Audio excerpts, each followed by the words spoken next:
Hey everybody, it's Wayne bringing you a portfolio update, week 37 of 2023. If you guys are new to the channel, thanks so much for tuning in. My name is Wayne, and a few years ago I was able to cross that retirement finish line after a career in law enforcement. And today I'm making nearly $106,000 a year for my pension. I know what you're thinking, that's plenty of money. But admittedly, I wish I had saved more money and invested leading up to my retirement. But that's okay because I've gone back to work full time, and today I have a mission to sort of catch up on everything that I missed out leading up to my retirement. I'm more knowledgeable, and I'm taking every single penny of that retirement income and I am investing 100% in various brokerage accounts and retirement accounts. Now, primarily on this channel, I feature two brokerages. That's going to be my Robinhood and my M1. Let's go ahead and talk about Robinhood. Currently, my balance sits at $404,000. I'll go ahead and break down how much of that is going to be actual stock holdings versus cash. So if we take a look here at the past week, things were relatively flat in my portfolio. Now, one of the most recent additions to Robinhood is you can actually compare your portfolio to any of the major indices. So not too bad, but again, I'm only up slightly at 0.19% or $750. If we look at year to date though, actually my portfolio has been doing rather well, because if you guys have been following me from when I first began creating content back in December of 2022, January of 2023, I was down significantly. And here I'm able to say today, year to date, I have a current 26.26 rate of return, and that's $84,000 an unrealized gain.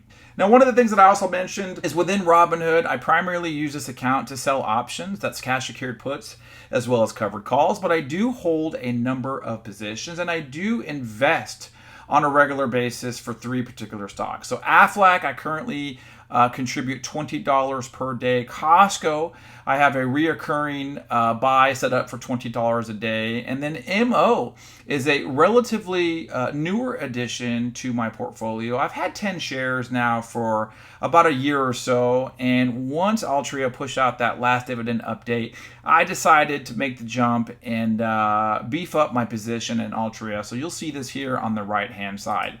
Let's go ahead and take a look here at my investing profile, and this is going to break down how much of my Robinhood brokerage is going to be comprised of stocks and options, and then how much is brokerage cash. And you can see here for cash, I'm sitting on just over $49,000 in brokerage cash. As I mentioned, I sell cash secured puts as well as covered calls, so that cash figure does fluctuate pretty steadily throughout the months. I think even a few months ago it was closer to 60,000. I think last month it was closer to 30,000. And so I do keep a fair amount of cash. Now, I will say something of a disappointment of recent is I have really begun to focus more on selling cash secured puts, and because of that, even though I've got this amount of cash in my brokerage, I'm currently not earning very much interest. And Robinhood Gold does offer 4.99% to Robinhood Gold members. That's a pretty sweet APY, but I haven't been able to take advantage because all of my money is consistently tied up throughout the week in selling cash secured puts. So let's go ahead and scroll down, and you guys can take a look at my top 5 positions based on total return. Microsoft, number 1 with over 16,000 in unrealized return, followed by Celsius, over $12,000 in unrealized gains. Apple, in which I own 200 shares, I'm just at 7,800 in unrealized gain. And then Amazon, I have 500 shares. I recently had 100 shares called away. This has kind of been a plan of mine since the beginning of the year. Once I was able to break even on my cost basis for Amazon, I slowly want to sell off the number of shares that I own. I wouldn't mind it getting down to about 100 or 200, but right now, to have that much capital tied up in a non-dividend paying stock, and I really haven't been able to generate the premium that I'd like to, I'm going to go ahead and start trimming my position on Amazon. And then the top 5th holding from the top 5 is going to be Meta Platforms, and I'm finally on the green in this position with just over 5,800 in unrealized gains. All right, we're not going to show you the top 5 without showing you the bottom 5 losers, and it's no surprise here. Traeger has been a dog in my portfolio now for well over a year. Now, I did recently average down a few months ago, but you can see here I am down significantly on the 400 shares that I own. In fact, I'm down nearly $3,200. CVS has also been going on a steady decline these last 6 months, and on my 100 shares, I'm down about 2,500.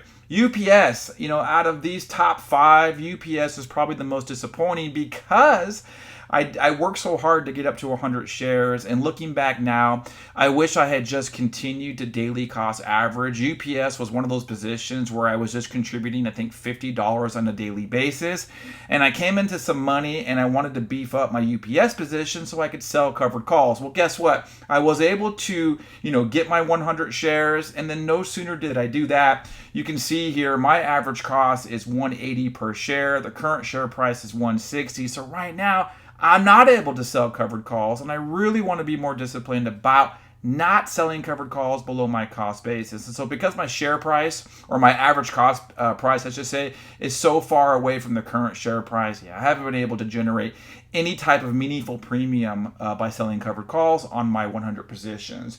And then the last 2 positions is going to be Chewy. This is also a stock that I picked up to sell calls. And right now, Chewy has just taken a nosedive these last 3 months. Southwest Airlines is a stock that I featured a couple of months ago, in which I talked about them recently resuming their dividends.